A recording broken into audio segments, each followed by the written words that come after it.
All right, the topic of today is the ethics of humanism. And I've got a 30 slide, no, I don't know, not 30, only about 5 or 6. And a couple videos are embedded in it, and we'll watch that. And then after we talk about that a little bit, then we'll open it up and go from there. Move to Control Center. All right. All right, so ethics seeks to resolve questions of human morality by defining concepts such as good and evil, right and wrong, virtue and vice, justice and crime. As a field of intellectual inquiry, moral philosophy also is related to the fields of moral psychology, descriptive ethics, and value theory. That's a lot of lingo. That's a lot of lingo. So basically, ethics is behavior, trying to decide what's right, what's wrong. Good and evil, I don't kind of like those terms, but it's more of a religious connotation to it. But so that's the basics of ethics. I do have a question. Sure. Value theory, what is that? That's the only thing I didn't understand about it. Yeah, value theory is the theory of value. Yeah, it's like an academic science thing where you take like true evangelical. yeah, it's like unitarian. What's that? Unitarian. Utilitarian. Thank you. Yeah, that would be part of that study. You know, Okay. doing whatever you feel is good. You know, that'd be a value study. It's really sad that there has to be such a thing as a different description for secular ethics versus the other ethics. Ethics, Isn't yeah. ethics just Yeah. ethics and?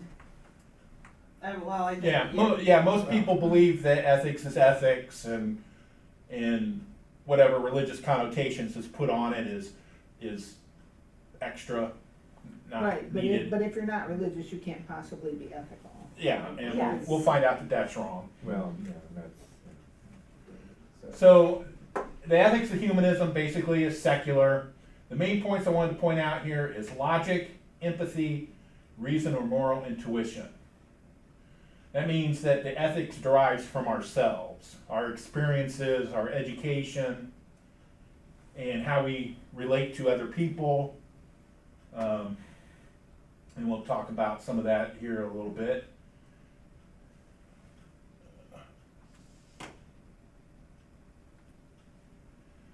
And again, it's a secular foundation. We have the ability to empathize and are capable of determining ethical grounds. The well-being of others is central to our ethical decision-making. Not so much about us, it's about how it affects other people. That's why, for example, if you do drugs, you can do drugs. But if you do drugs and you get in a car crash, then that's wrong, generally. And then human beings, through logic and reason, are capable of deriving normative principles of behavior. That just means that how to go through life and act in a prescribed manner based on that. What makes something right or wrong? Some people believe that what is right and wrong never varies from situation to situation, and that it can be expressed in constant and unchanging commandments. They often look to religious texts or authorities to discover what they think a God wants them to do. A humanist view of morality is different. Humanists do not look to any God for rules, but think carefully for themselves about what might be the best way to live. This approach means we have always to be empathetic and think about the effects of our choices on the happiness or suffering of the people, or sometimes other animals, concerned. We have to respect the rights and wishes of those involved, trying to find the kindest course of action or the option that will do the least harm. We have to consider carefully the particular situation we find ourselves in and not just take any rule or commandment for granted.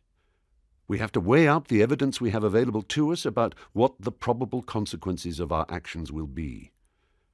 This way of thinking about what we should do is explicitly based on reason, experience and empathy and respect for others, rather than on tradition or deference to authority. It might sound hard, but luckily most of us do it most of the time without really thinking about it. Morality is not something that comes from outside of human beings, gifted to us by an external force like a god. When we look at our closest relatives in the animal world, we see the same basic tendencies we recognize in ourselves: affection, cooperation, all the behavior needed to live in groups and thrive. It is clear that our social instincts form the basis of morality and that they are a natural part of humanity. Of course, that is not the end of the story.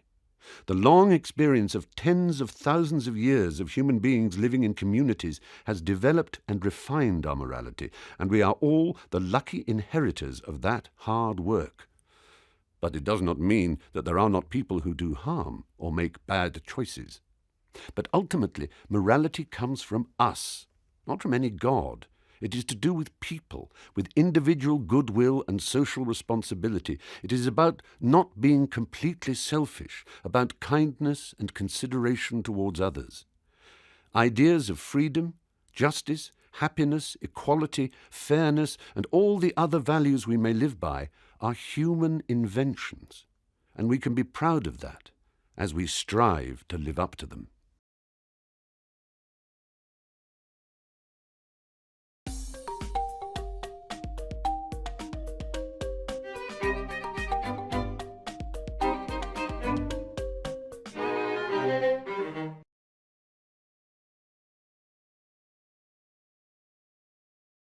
So this is the International Humanist and Ethical Union recently rebranded themselves Humanists International. That's the big world umbrella organization that the AHA is part of. And this is their minimum statement on humanism. And begins, humanism is a democratic and ethical life stance. So ethics is very important. It's a building block, and it does not accept supernatural views of reality. So it's secular. And so that kind of shows you the mesh between ethics, secular version of ethics, and humanism. We're all familiar with the Golden Rule from our time when we were religious. Many of us were religious. I'm not going to read the whole thing, but basically, once again, it's talk about empathy is at the root of kindness, compassion, understanding, and respect. And so the Golden Rule here is there's a corollary: do not treat people in a way you would not wish to be treated yourself. So that's a humanist ethic.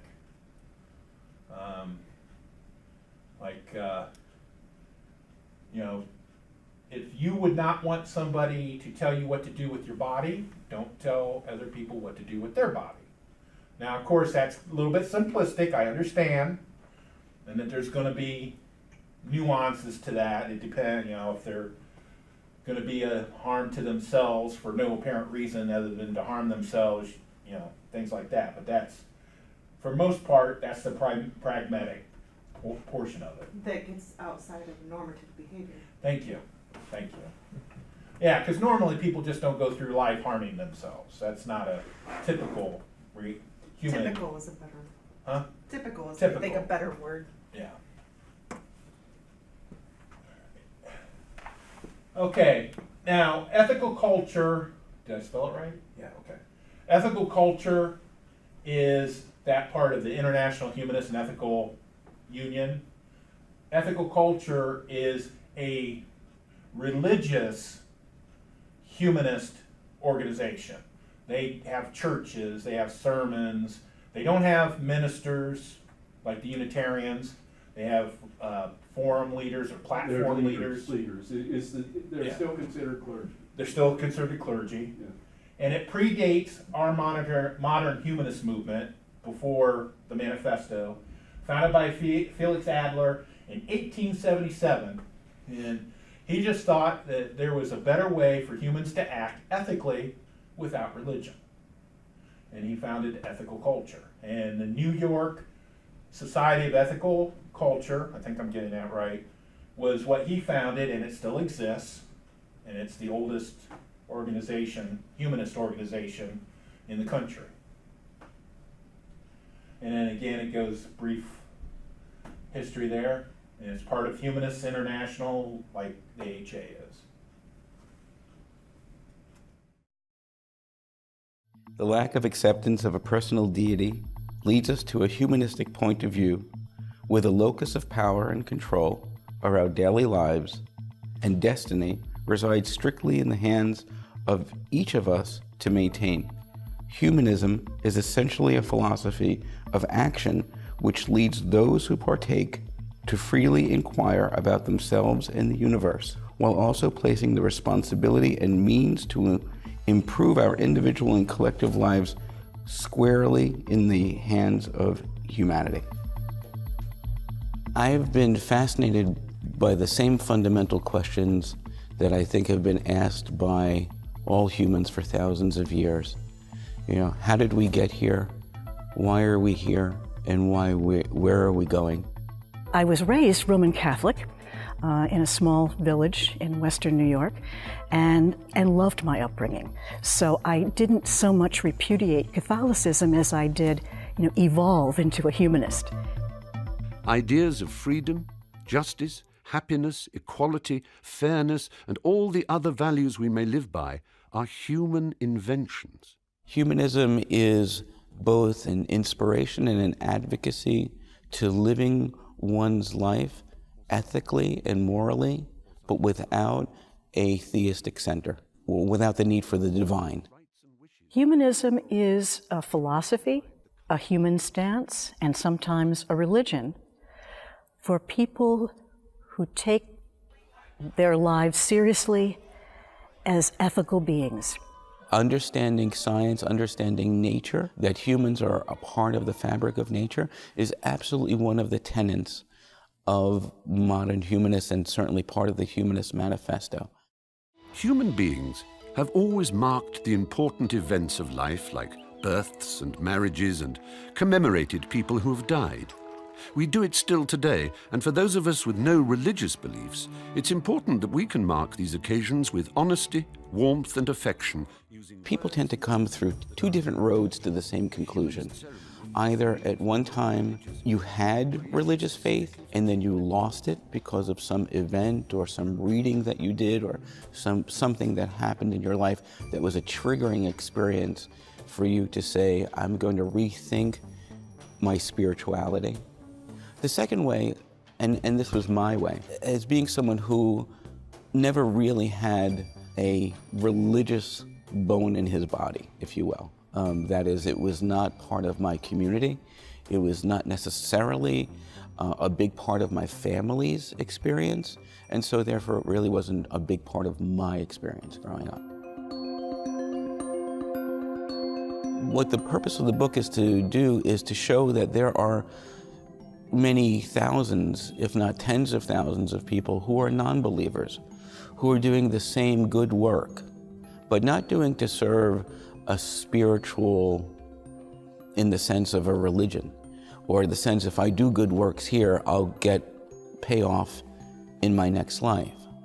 But what most humanists will believe is that this is our only time on the planet. How are we going to make it better for ourselves? And in consequence, how are we going to make it better for those around us and the communities that we know and we don't know? A very important tenet of humanism is our own personal responsibility for our actions. And so we take very seriously our own personal moral agency.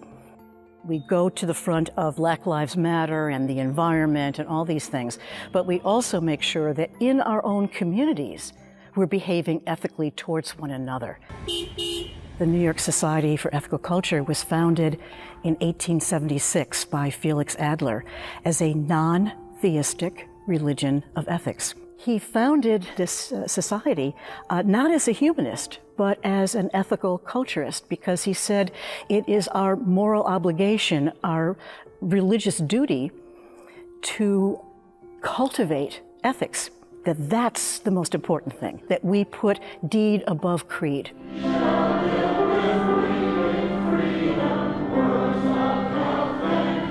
This is a community that takes ethics seriously, that takes relationships seriously. We meet on a regular basis, in our case on Sundays.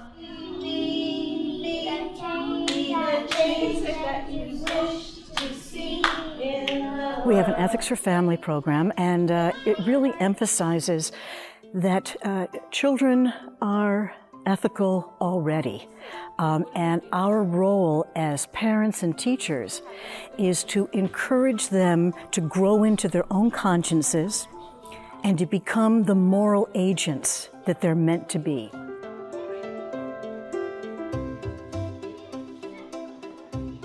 You can be an activist in many different ways. Your activism may be that you are politically active. You go to rallies, or an alternative is, let's say you can't physically give your time, but you can give your money. Thought leaders within the non-belief community who, write books, which could lead to other forms of activism as well. As long as there has been religion and the need or the belief in the divine, I think that there have been parallels in our own humanity where there are people who reject the divine for the sake of living a humanistic life, which is based in the observable, the natural setting, the human compassion, the empathy that we build for each other without the need for the divine. About humanist ethics, who wants to start? Who has a question, comment, concern? Anyone? Sounds like it's something we need lots more of in this political climate. Second that. It doesn't seem like anyone in the leadership is at all concerned about making things better for other people or doing any good, and it's very frustrating. I know when I get into debates about politics with people, one of the frameworks that I work with politics is not everybody's going to be happy with what you do or with the outcome or however. And so my thing is always trying to do as much as you can to help as many people as you can while hurting as little of those people as possible. I'm gonna go straight to the heart of the issue, and our recent passage of the heartbeat bill. And I often tell my kids, I'm not a citizen. I am a slave to the state, because my body, my daughter's body, and any other female body is legislated. And as long as we are legislated, we're not citizens. Okay, well, what about vaccinations then? If you're talking about bodily autonomy for reproductive rights, what about a Christian who does not want to be vaccinated? I can answer that for you. Okay, Because my reproductive rights does not spread plague and disease. It does not have an impact on anyone other than me and maybe perhaps those in my most immediate circle of people. Yeah, because that's an argument that's going around right now. So when you start talking about the greater good of humanity, me having an abortion or 100,000 women having abortions has such minimal impact outside of their own bodies compared to someone choosing not to be vaccinated because of a religious belief that puts society at large, puts the population at large at risk for illness, other disease processes, because it's not just a matter of, okay, so now everybody's just gonna have to deal with having measles. But no, it's not just measles, and it's not just mumps, and it's not just rubella. It's about people who are recipients of organ donation, people who have autoimmune disorders, people who have cancer, and other types of disease processes that suppress their immune systems, who are now at risk for whatever diseases that are a primary disease, but can open people up to secondary diseases. So it's not just about, okay, well now we just have to teach everybody how to deal with having the measles or the mumps. It's not that. It's, you know, somebody who gets sick, who has a suppressed. They're too young to be vaccinated. Right. You're putting them at danger. Yeah. And they do now have proof that measles, if someone contracts the measles, and let's say they've had an immunity built up to other diseases or something else, that's erased. They've always suspected it, but now they have the proof of that the measles erases that immunity from your body. For some other diseases, yeah. The body forgets it. So now not only are you putting somebody at risk if they contract the measles, any other immunities that they've had towards disease is now gone. So now you're putting them twice as much as risk. And you do not have the right to come into a classroom that I am teaching, because I may have a child that's got cancer and they're receiving treatments, and then your child unbeknownstly comes in, and now you've infected half of my classroom. That's wrong. That's unethical. We've been trying to establish through the decades that your religious freedom should not impose on the freedoms of others. That yes, you have a right to believe as you wish, but the rest of the world should not have to be quarantined to protect ourselves from a group of individuals who choose not to protect humanity. For me, religion is like cigarette smoke. You can do what you want until it comes here. Right. And then, no. Yeah, and then we have the basic political rights is life, liberty, and the pursuit of happiness. So if their choices impinge on my life, liberty, and pursuit of happiness, they don't get to. They don't get to do it. And unless there is some major compelling reason.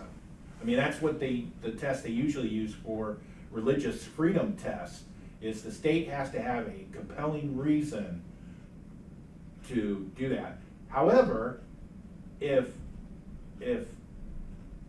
Sean wants to get an abortion, that doesn't keep John Smith, evangelical, from believing in God. No. It doesn't prevent them from going to church. You know, they may not like it. There's a lot of stuff I don't like. I don't like war. I don't think my money should go for paying for weapons. But I'm a citizen, and that is part of the deal. Being a citizen, I pay taxes. Some of that taxes goes to pay for weapons of war. I recently came across one of the best arguments I've ever heard about abortion. All these people that are out there, you know, blocking the doorway, doing their big, you know, protest against abortion, should be inside the clinic, taking that woman by the hand and saying, come with me, I will pay all of your medical bills, I will raise that child for you, I will pay for its, education, you will be all set, you don't need to do this abortion, your life is gonna be fine. And until they're willing to make that step, they need to shut the hell up. I agree. Well said. Yeah, they had a video, somebody got in the face of one of the protesters and said, how many kids have you clothed today? You know, how many kids have you fed today? All right, but Even so, if somebody wants to do that for this 11-year-old rape victim who is pregnant, I disagree with making her go through 9 Yeah, months. exactly. Yeah. So do I. Here's the other thing. So do I. Say I'm 23 and I have a career as a model and my body is my job. And I get pregnant for whatever reason, And it Doesn't doesn't matter. matter how it happened.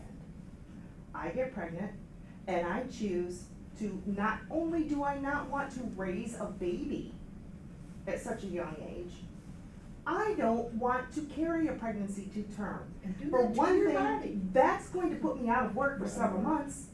It's going to Put you out of destroy work. my body and potentially destroy my career. Why don't I have the choice to protect my career? A man having a vasectomy, it doesn't affect his career unless he's a stud for hire. So, And they get it wrong and nothing works after that. So, you know, that's, it is not right. You cannot make a man, nowhere, ever, anywhere in the history of this country has a man ever been forced to do something with his body that he didn't want to do. Right, and And- you can't force people to donate kidneys, and you can't force people to donate livers. So why should I have to donate my body to carry an embryo to fetal stage to birth? And this latest legislation where women are gonna be put on death row for having an abortion or having a miscarriage. But if she's a rape victim and got pregnant that way, then that man doesn't pay any penalty. No. Cause you know what, 0.3% of the rapists actually go to court and get. Right, and they may actually go after them for child support, but I've seen that, and that doesn't work, because then they disappear or, Right. yeah, so it's like, they never have to have the responsibility. Yeah, they never take the And responsibility. providing money for a baby that a woman doesn't want to raise is not necessarily the answer. When I was 17 and I got pregnant, I was due to ship out 6 weeks after I found out I was pregnant. I was going into the service, regular Army. I had to go to boot camp. And you think they were gonna take me with a baby inside me? Hell no. As it was, at the age of 17, my mom had to give up, she had to sign over rights of custody to the government. So, who do I give this baby to if I have it in delay entry? My whole life is ahead of me. You know, what am I, really? I now have to put my whole life on hold And because my mom was stubborn and wouldn't let me get birth control? And we're making a decision that's not only based on us, we're thinking of what that child would be brought into. You know, a life of poverty. I was already on welfare and living in a neighborhood where, you know, I was in teen college. moms were everywhere. You know? I was I in didn't want that. college and got pregnant and decided that I would take it to term, and I gave her up for adoption. And people don't know how to handle that. That's We were lucky, we had choices. Yeah. But My daughter does not have a choice. Our daughters do not have choices because we are now so pigeonholed into legislation because we're not citizens. And Equal citizens. equal citizens. Right. But they, people either said, oh, you're such a saint, giving up your child for some family that can't have children, and oh, how awesome that is. Or they would say, you're such a monster, how can you give up your child? give it You know, back. Yeah. I was in college, I had no money, I had no prospects, my parents disowned me. What was I supposed to do? And I didn't want her to grow up like that. Thankfully, she came back into my life and everything's fine, but it was And that's really, great when things turn out okay yeah. like that. But that And- was my big secret for 25 years. Yeah. Nobody knew. I have two incidents in my extended family where they were pregnant and didn't get an abortion. They really didn't want the baby. They had it and raised it. Both of them turned out disastrous. Because, you know, being a mother, you have to be a mother. You have to do the loving. And if you don't want to do that, You have to be willing to it's- give up more than Yeah, just your yeah. body for 9 months. It's a Well, so you much do- more than your that life, to raise it's a the rest of child. your life, that It's- child is yeah. yours the But rest once of you're your a mother, life. you're a mother for the rest of your life, even And if that they baby always- dies, but- you're a but you- grieving mother these- for the rest these- of your these life. Well, I don't like to call them pro-life because they aren't pro-life, they're They're anti-abortion. They're I am pro-life. pro-life Yeah, when it comes down to it. yeah, and I I think am we all all about are. protecting life. But these people But are a fetus basically is not anti-abortion, they life. just don't want It is a abortion. clump of tissue Yeah. that is Right. being spongily kept Mhm. afloat Yeah, House said it in best. a woman's body. Yeah. It is a clump But- of tissue, it is not a It's human being. It's a But parasite. what it's getting at with this, that, they think, oh, just think that person could become a doctor or a lawyer or whatever. And that's what I'm saying, no, that is not what's gonna happen. They're going to, both, in my extended families, both kids were miserable all their life and they died young in accidents because their life was so messed up. And basically, they had good backgrounds. These are actually financially good backgrounds both of these had, but both of them did not want those kids, and And they being were forced an to raise them. unwanted And child. nothing worse than being an unwanted. Think about when you were a kid. If you had parents that didn't want you, how miserable you would be. I've You know, and witnessed Doug, can you it. take this back to that first page, first slide, where it gives a definition of what constitutes ethics? Because I think when we look at, so it seeks to resolve questions of human morality by defining concepts such as good, evil, right or wrong, virtue, vice, justice, and crime. It's an intellectual inquiry, it's a moral philosophy, it creates the basis for that.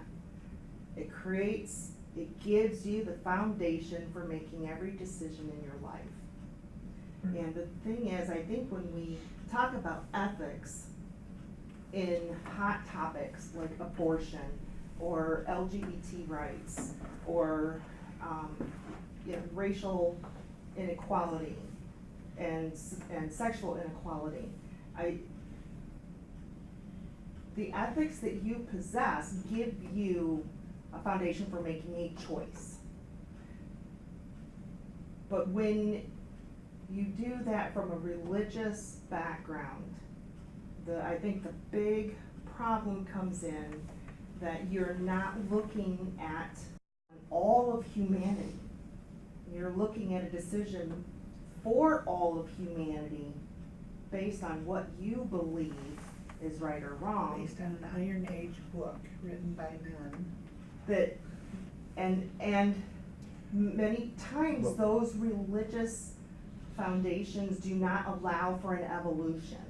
And I think, I personally feel, this has been my thought for a long time, that ethics needs to be fluid. That you need to be able to consider how society changes. You need to consider how the world around us impacts humanity. You have to consider technology when you're considering ethics. You have to consider the impact on the environment, because that affects humanity.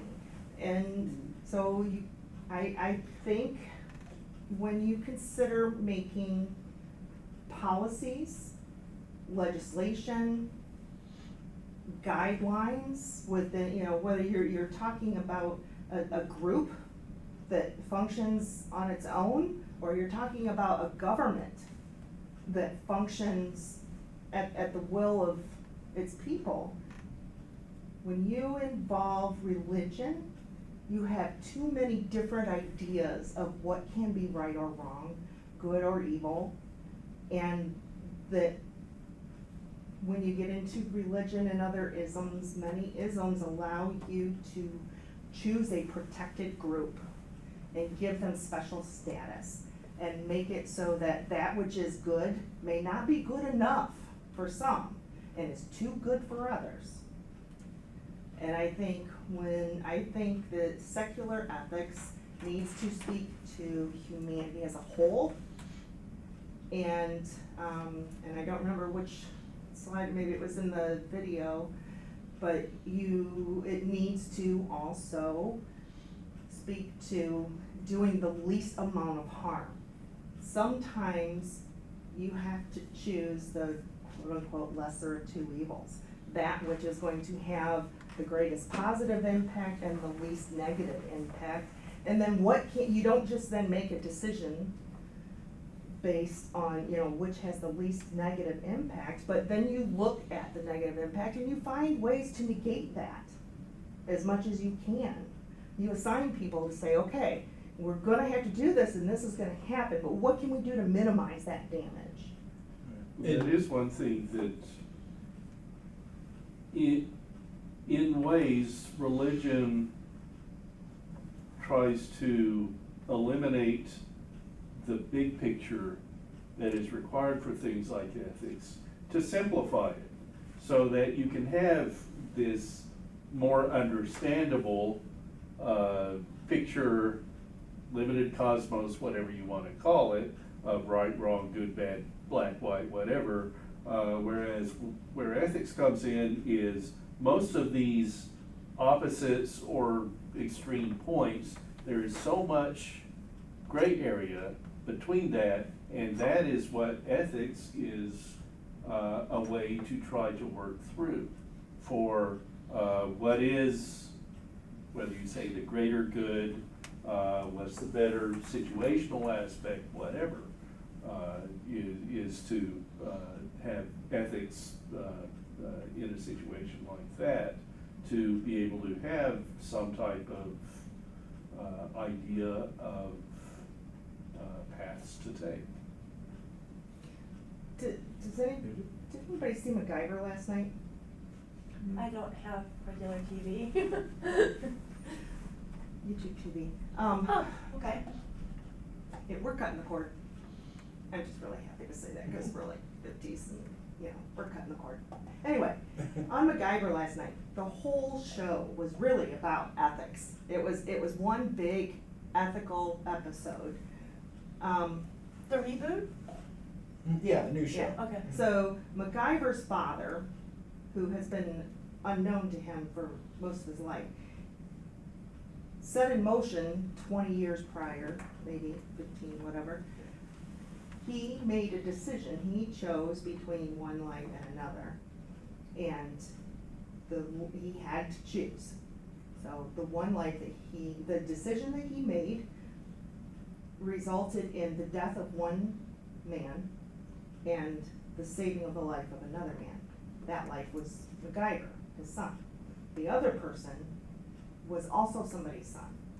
And that man then, so many years later, is attacking MacGyver, makes him make a decision between his very good friend, who is stuck in an elevator with a bomb attached to it. They do anything to this and it'll blow him up, and he's gonna die. There is another bomb that if they cut this bomb, it will, if they do this one way to negate this bomb, the other bomb is going to blow up this building with all these people in it. So MacGyver's trying, he stresses, because who wants to make that kind of a decision? Yeah. About, do you act on behalf of the greater good? And who's to decide what that greater good is? Because what if this one man in the elevator that you have the option of saving, what if he has the knowledge to cure cancer and bring world peace? Two things that I think there's hardly anybody with the exception of the pharmaceuticals companies, would want to bring to fruition. What if the building that is going to have 200 people in it that are going to die, that's your other option. What if those people, what if they're all welfare recipients and all over the age of 70? And the other part too was they couldn't evacuate the hotel or he'd blow a bomb. Oh, yeah, that's Yeah, what. so, I mean, it was one of those classical dilemmas. So, and then how do you make those kinds of decisions? But at the same time, okay, what if one person in that group, in the other building, what if there's one person there that could have one positive impact on another person's life, that could have another positive impact on another person's life, how can you say, how do you make that decision based on ethics?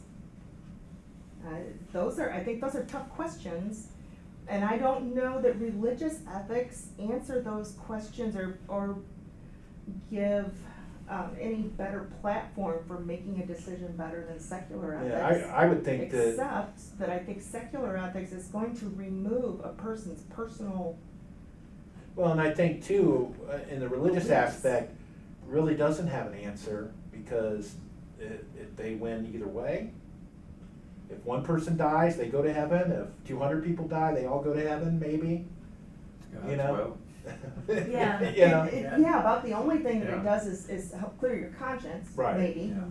maybe. But the Right. Bible is full of places where God wiped out entire, you know. Well. Oh, yeah, just for not Jim, praying to you him. had said something Yeah. Or about- because they made fun of somebody who was bald. Yeah.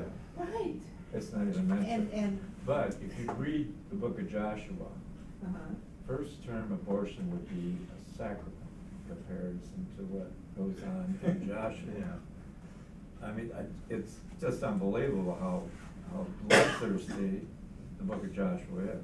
Is that the one where they go through the town and kill all the male children? or- And the children and the women. Yeah, they mark the door or something like that? That's Passover story.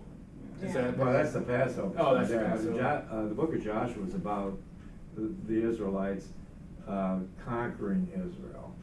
And God tells them to kill every man, woman, and child, and especially a pregnant woman, stab her in the stomach to make sure the fetus dies too. I think, isn't that, you read the Red Tent, didn't you? Was it you? No. Oh, maybe it was your mom.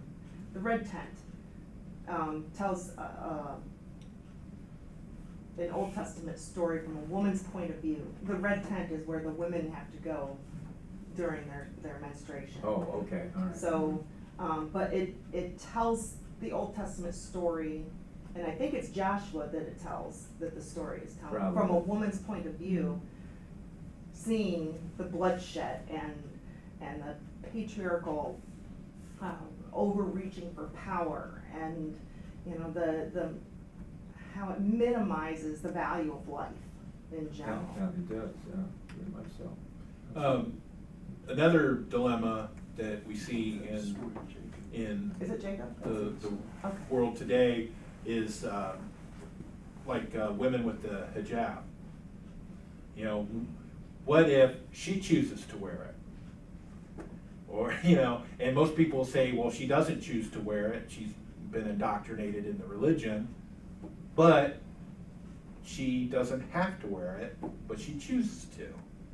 Your mom had her nightgown on and a pair of pajama bottoms, flannel pants, lounge pants.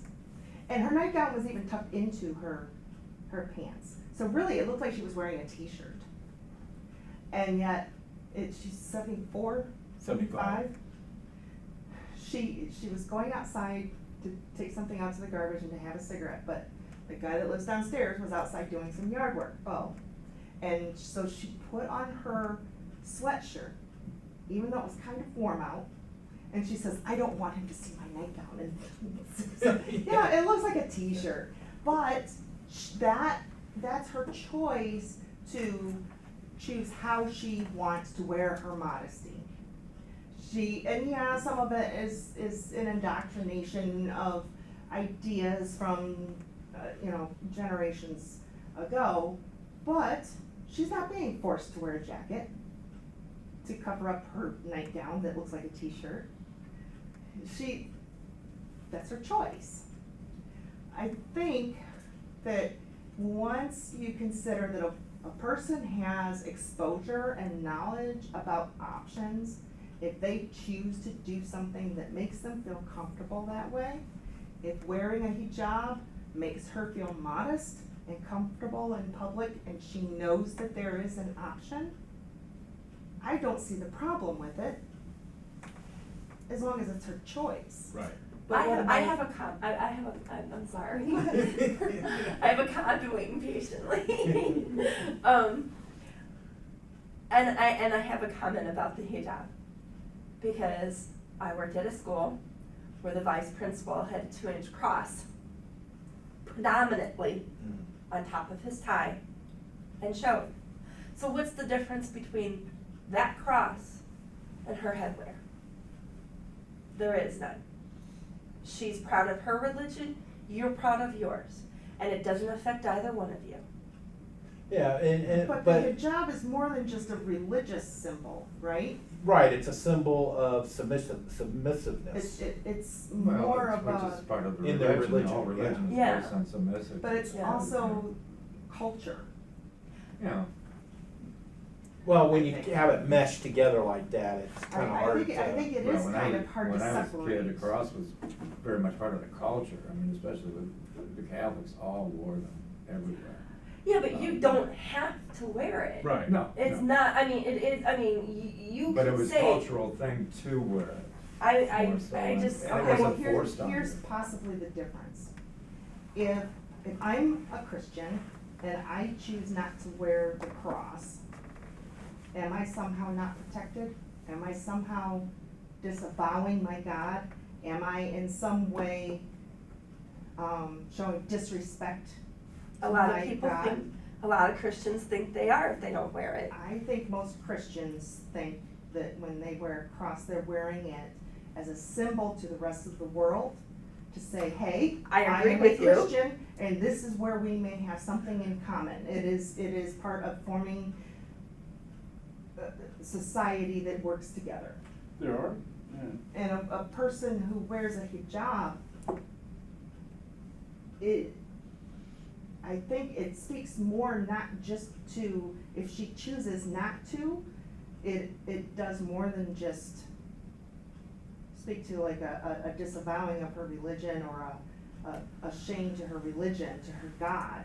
I would have to find more about this because I've met Muslim, when I went to college, there was a choice between wearing the hijab and not wearing the hijab. Well, the whole country of Iraq had eliminated the hijab under Saddam Hussein.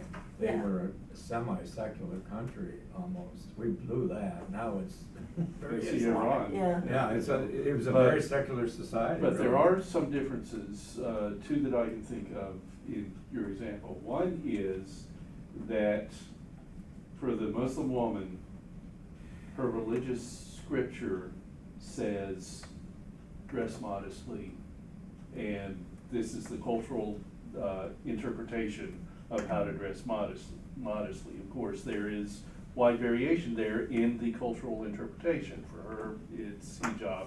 For others, it's burqa. Mm-hmm. For the principle, Christian religious scripture does not say, show the symbolism of your faith. Okay. In fact, it does say to, If you're gonna pray, go in a room and do it silently. yeah, it says Yeah. to, Yes. to And But- put yourself in modesty But or. if you wanna go there, there is great detail on how, if you're going to conduct religious ceremony, how the Levite priests are to dress. There is that, but that is for religious practice, it is not for general public. So that's one. The religious differences there is one, the faith that the woman follows says, this is how you're to do this. Faith that the man follows does not say that. The other is, he is in a position of authority. I'm assuming this is public school. So in a governmental position of authority in which one does have an obligation to have separation of church and state. The other is, she is living her life Right. in public where she is doing her own thing, and I there was is that. taking his Yeah. example of Omar Yeah. Ilan, because she's Yeah. in a government entity. And that we could apply that same thing to her. I just think it's a little bit hypocritical that the senators who are calling her anti-Semitic and lobbying all this hateful vitriol towards her, they're staunch Christians. Yeah, yeah. I mean, I just think it's hypocritical, you know? When you talk about ethics in that behavior, Yeah, it's, unfortunately, that behavior has become normative mhm. over the decades, over the centuries, for the patriarchy to behave in that manner and to try to exert control over others, which Right. is politics. And I was just looking at the definition of politics, and what politics, the definition is ultimately brings it back to one group or entity trying to gain control. And so, Right. and that has nothing to do with ethics. No. And Politics and ethics are two Right. completely And- separate things and and should not be. laws on the intertwined. books aren't ethics. Right. They are a manifestation of somebody's ethics, or what Or they lack interpret, thereof. or they interpret as ethics or right or wrong. Value. Right, and so they want to impose that on everybody, so they put it as a law. I do have a funny story, because when I was 11 years old, you know, I grew up in a Catholic household. And so I thought the 10 Commandments were law. Don't know where I got this. And I couldn't understand, well, it says that you shouldn't commit adultery, so why isn't adultery a crime? It is. In some places, yeah. In some places, but not here in the United States, let me clarify. No, it is. Yeah, In many states. still. See? In the state of Ohio, if you commit adultery or if you commit, Well, it's rights for divorce. yes. And most But you religions, can't be sent to prison for it. You can have, it's No. grounds for divorce, or it's grounds for, you know, Losing your kids. losing your kids, or a civil lawsuit, but you can't go to jail for so many, you know, so many years or so Not many days. anymore, yeah. No, because my mother committed adultery, and so, Well, it's depending on who wants to enforce what. yeah. But you're right. So, you know, you're growing up, and that's one of the problems with I think, automatic indoctrination of children. It scares me. It really scares me. And I think how lucky I was to not have that staunch, you know, this is what the Bible says and this is what you must do. And honestly, that could never have really happened in my family, because everybody just did whatever religion was convenient for them based on who they were dating at the time. So, you know, I'm born into a Lutheran/Methodist family. I found out my grandmother was actually Unitarian, and then on the other side, they're all Quakers, and some of them are like, you know, attending meeting Quakers, and some of them are leaving people because they got disowned from the Quaker meeting house, and so for doing things out of a certain order. And so, you know, I mean, I didn't really have that hard and fast, you will. You know, some of that I got in school, Sister Rosemary Fox, and Sister Mary Barbara. They, you know, they tried to impose the 10 Commandments as law.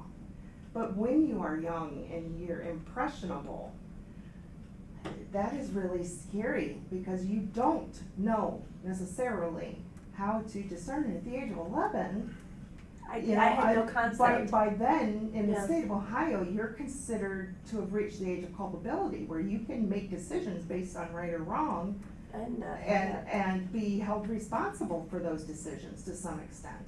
So, you know, that is scary, that you could have an 11, 12, 13-year-old who has had religion, a specific religion enforced within their home, guiding their morals, their ethics, and their value theory. And that brings. And then they're going to make decisions as young people without the ability to reason on their own. And they're not being taught that. I found out that we have, I think we're ranked 4th in the, how many charter schools we have in the United States, with California being the most with over 1,200. And most of these charter schools are not secular based at all. I don't mean to cut in, but I kind of just wanted to touch on one more point here before we wrap up for today. One of the criticisms of humanist ethics or secular ethics in general is situational ethics. People throw that at you. Well, you just believe whatever you feel like, whenever you feel like, however you feel like. And we know that there are some universal morals that have developed as humans have evolved, such as prohibitions against murder, stealing. That's pretty much it, the big ones, because that affected the society. If you murdered somebody, it would change the dynamic of the community. If you stole from somebody, it would change the dynamic. And so that became prohibitive. Like the golden rule. It's showing up in a bunch of religions and people with no religion, because that was just a common practice, treat people as you would want to be treated. Because that brought community, that brought strength. Because when you were fractured, you died. Because you didn't have people to hunt and you couldn't gather. So it's kind of more of an evolution. I don't want to say evolutionary because it just kind of developed on its own. It's not like in our genes or anything like that. And so what happens then is people like evangelicals or fundamentalists say, well, you just want to do whatever you want, whenever you want, and however you want. And it's like, well, if it messes up somebody else, no. If it imposes something on them against that it wouldn't be on me, no. Yeah. But every Christian I've ever I met. might want to, but I don't, because I'm society conscious. see. Right. Well, Penn Teller said it best. How many? I could go out, rape and pillage, but I choose not to rape and pillage. Every Christian I've ever met has their own personal Jesus that agrees with everything that they've ever decided to do. Right. And Well, it's like the one Pope says, this Jesus Christ is really, the myth of Jesus Christ is the best thing we ever did. Pope's been quoted to say, I don't know what one it was, but it was back in the Middle Ages, that this myth of Christ has been the best thing we ever came created. up with, Because yeah. yes, he's a personal God. Mhm. Yeah, I applied for a job as security at some retail place, and we had to take a psychological quiz. And one of the questions was, if somebody came in, if you were working at a food store, and somebody came in and stole a loaf of bread, what would you do? And I wrote down, I said, well, I would find out, if I saw it and I stopped them, I would find out why they stole it. And if they needed to eat, I would pay for it. Well, I didn't get the job. Because there's some people that don't, that to me is a situational ethic. Mm-hmm. Because yes, stealing is wrong, and they should have been turned into the cops. But there was extenuating But circumstances. starving is even longer. Right. Yeah, Right. it's one greater evil is worse than another. Right. So if they were just doing it for, shits and giggles, then I probably would have called the cops. Yeah. But if they said, they were hungry, it's like they had that recent example In that Toledo, man yeah. at the carryout. Mhm. Yeah, he could have called the cops. So even though we have a universal, What man is the carryout? the 7-Eleven on Upton. What happened? Oh, that's right, you don't have a TV. Stone. I don't have and it didn't come up on my phone, so there was Yeah. He caught somebody shoplifting, Yeah. and he found out that they Teenagers. were doing it for food, and so he gave them a bunch of food, Instead of on his way. sent him on his way. That's, And it's all on video. Yeah. Yeah. And so that sometimes guy I think probably that lost that's- his Well, job. and he did a little Well, it was a lecture teenager. to him, Right. I think it's You franchise don't have to over. steal, but Oh, let so he people was the know. owner. Yeah. Yeah, he was the owner of the store, yeah. Yeah, if it had been the worker would Yeah, have been probably fired. Yeah. Just like they get fired if they try to stop a robber. Most places, they say, if you're being robbed, let them rob you. Well, Don't you're try to better stop. Do off. it Marcos. Yeah. You're better off, yeah. Right. If you Better, fight you're back, saving your you will life lose your most job. time. Whether something happens or not. Right. At Marcos, if you fight back, you will lose your job. Oh, really? Yes. Yes. even if nothing else happens as a result of that. Yeah. Geez, I have to remember that when I rob a place now, I'll go there. All right, was there anything else before we wrap up for today? Any more comments? Or? I want to add real quick. Sure. So my son-in-law's father, who is very financially secure, he's a orthodontist in private practice. A while back, it's probably been 1.5 years, 2 years ago, my daughter was having a conversation. They were in the car. I wasn't there, but she said something to the effect of a person with an intellectual or developmental disability deserving the same opportunities that everyone else has.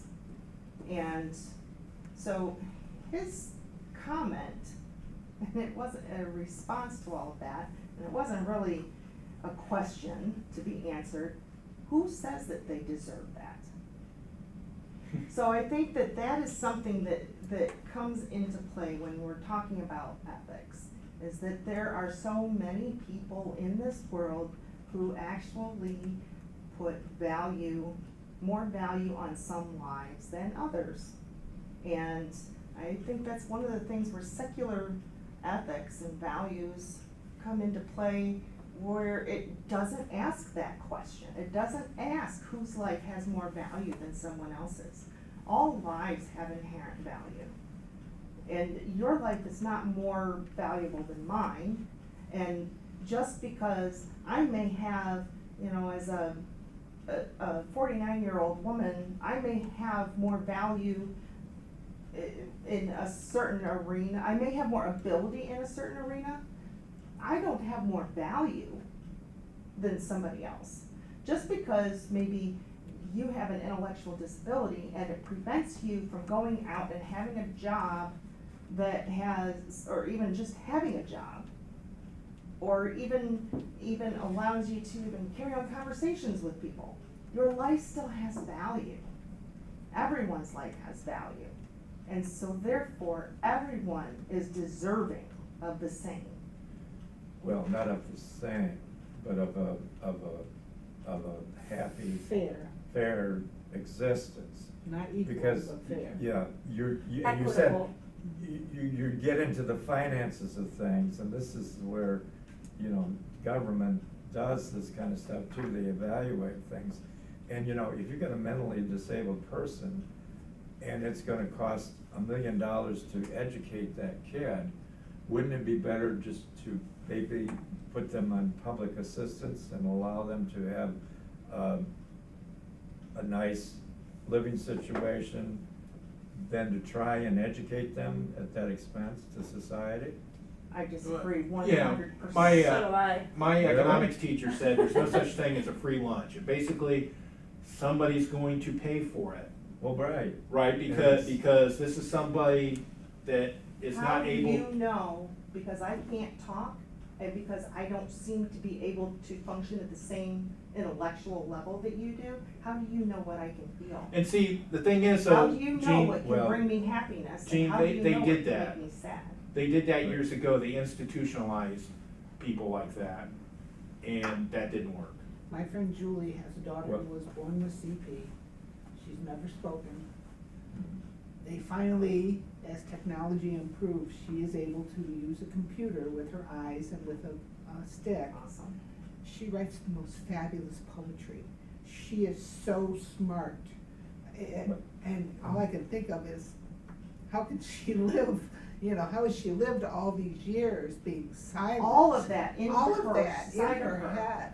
Not And I me. have a- I agree with that, but what? Because, and it happened because somebody spent millions of dollars and other people spent countless hours trudging forth and waiting for the right opportunities for technology to be able to unlock what she And has inside. taking the chance, Right, not knowing what it was going to produce. She could have had nothing going on inside.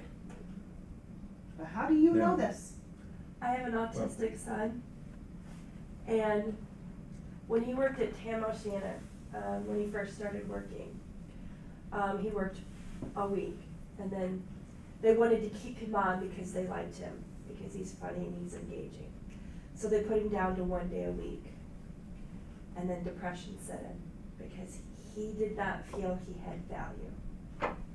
When he started working with my friend at her dad's, they do a daycare for severely mentally challenged adults. They're like in their adult days, but they had to have the mentality of a 2-year-old. The differences between when my son was working that 1 day a week to when he went working 5 days a week, he now has a social life. Right now, he's at the movies with friends, where he did not have that. He's engaged, and the bouts of depression, there's longer stretches, and as a parent and someone who gets the direct irritation and frustration that he feels, that is priceless to me, because he feels he has value. Yeah, there's nothing wrong. So But- any amount of money to give him that, I would gladly pay for. But there was money involved in that. Oh, yes. Oh, yes, Yes, there there is. is. Oh, yes, because I he's. work on the end of where that money comes from and how it Yeah. gets spent. Yeah, I work on that, and believe me, and I do a lot of fighting to get max amount of dollars, Dollars for to that get stuff, yeah. increments of pennies. he's on social Because security. there are people who think that they don't deserve as much effort and time and money put into those programs. Yep. I worked with a student who was 18 at the time. I had a necklace that had a piece of rice with the name Joshua on it, inside of a little capsule type thing. Mm. And it magnified the name, and it said Joshua. The student I was working with, his name was Joshua. I had a son that was born prematurely named Joshua. And one day, when we were working together, he was looking very intently, and he wanted to pick it up, so I kind of showed it to him. And I said, "It says Joshua." And he just kind of looked a little confused. And so then I told him, I said, I had a son who was born too early and he didn't live. And so I have his name here as a memory of him. He got a tear. This is a kid with autism that people say can't feel things. They don't express emotion.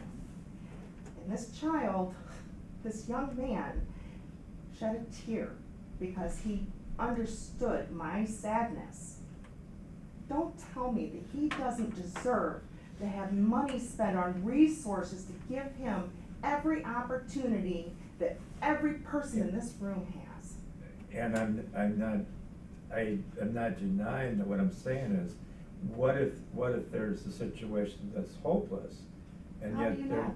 Yeah, who decides? well, yeah. then Yeah, you that's get the into problem, that, you know, you that's. know. Well, and that's why we And have that's why I to say keep for the evolutionary. government is doing that all the time. The hospitals are doing it all the time on patients.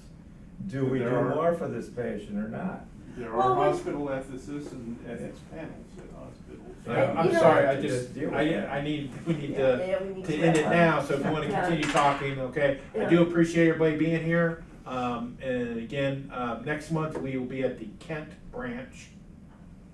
On